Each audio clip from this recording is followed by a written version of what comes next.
میری طرف سے آپ سب کو مسیح یسوع میں سلام، اور میرے ساتھ نکال لیں متی 5 باب 37 سے 38 آج تک ہم نے مطالعہ کرنا ہے، لیکن آپ پڑھیے گا ضرور۔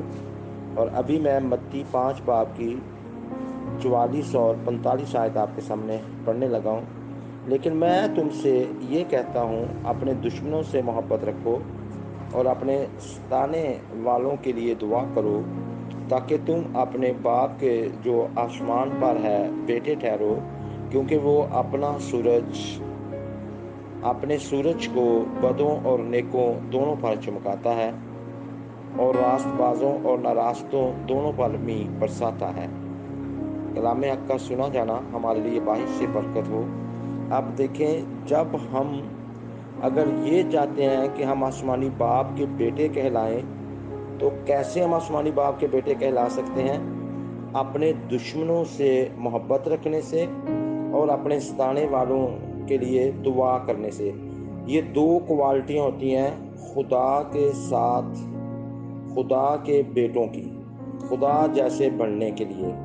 تو ہم کیسے خدا جیسے بن سکتے ہیں؟ اپنے دشمنوں سے محبت رکھو اور اپنے ستانے والوں کے لیے دعا کرو، تاکہ ہم خدا کے بیٹے ٹھہریں، اور بیٹے کا مطلب ہوتا ہے باپ جیسا۔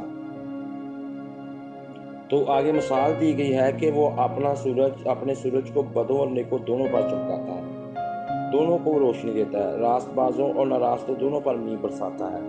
تو اسی طرح ہمارا رویہ کیا ہے؟ تو اس میں پھر یہ آتا ہے کہ ہمیں دوسروں سے محبت کرنی ہے۔ جیسے ہم نے پڑھا ہے کہ اپنے دشمنوں سے محبت رکھو، بلکہ دوسرا گال بھی تماچے کے لیے پھیر دینا۔ کچھ لوگ سمجھتے ہیں کہ یہ بزدلی ہے، بدلہ لینے کے لیے یہ ٹھیک طریقہ نہیں، مگر سچ تو یہ ہے کہ یہ سب سے طاقتور طریقہ ہے، کیونکہ یہ یسوع کا وہ طریقہ ہے جو کسی بھی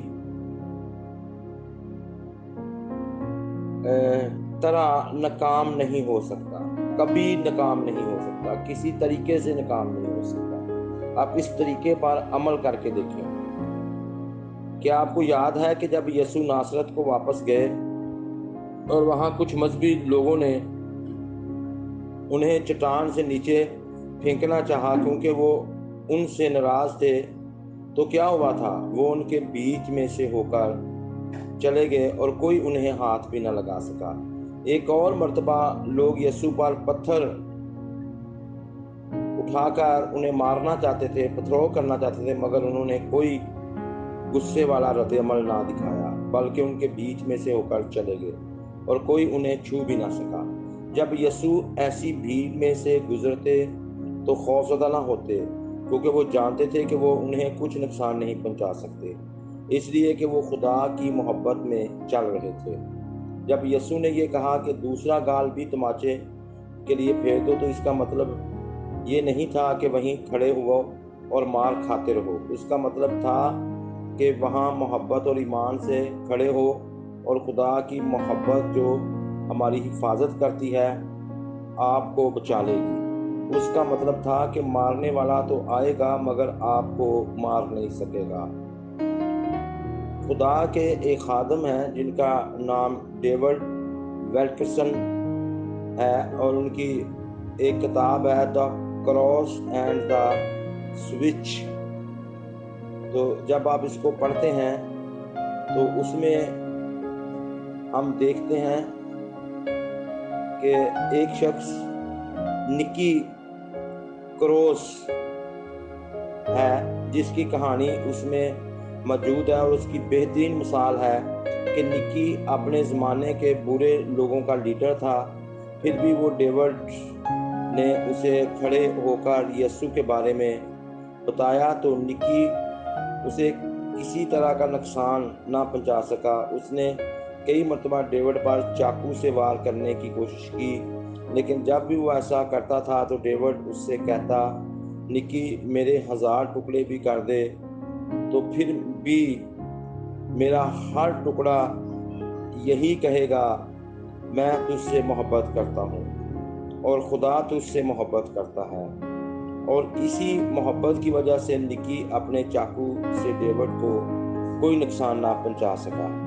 ایک مفوقل فطرت قوت اسے روک دیتی تھی۔ شاید آپ کہیں کہ مجھ میں تو ایسی محبت نہیں ہے۔ جی ہاں، آپ میں ایسی محبت ہے۔ رومیو 5:5 میں لکھا ہے کہ پاک روح کے وسیلہ سے خدا کی محبت ہمارے دلوں میں ڈالی گئی ہے۔ صرف آپ ہی یہ فیصلہ کر سکتے ہیں کہ آپ اس محبت سے متحرک ہوں گے یا اپنے احساسات کے مطابق چلیں گے۔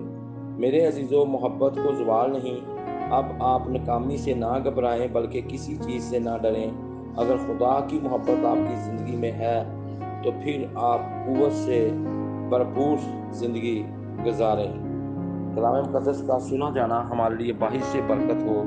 خداوند کا شکر ہو۔ اے آسمانی باپ، تو ہمیں ایسی محبت کرنا سکھا جیسی یسوع نے کی، اور خداوند اس نے خدا نے کی دنیا سے ایسی محبت رکھی کہ اپنا اکلوتا بیٹا بخش دیا، تاکہ ہم ہر قسم کے حالات پر غالب آئیں۔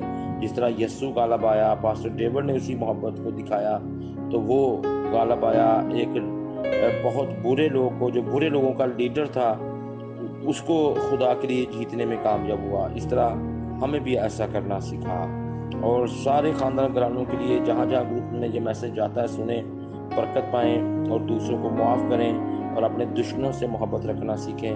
اسی میں ہماری حفاظت بھی ہے۔ یسوع کے قادر نام سے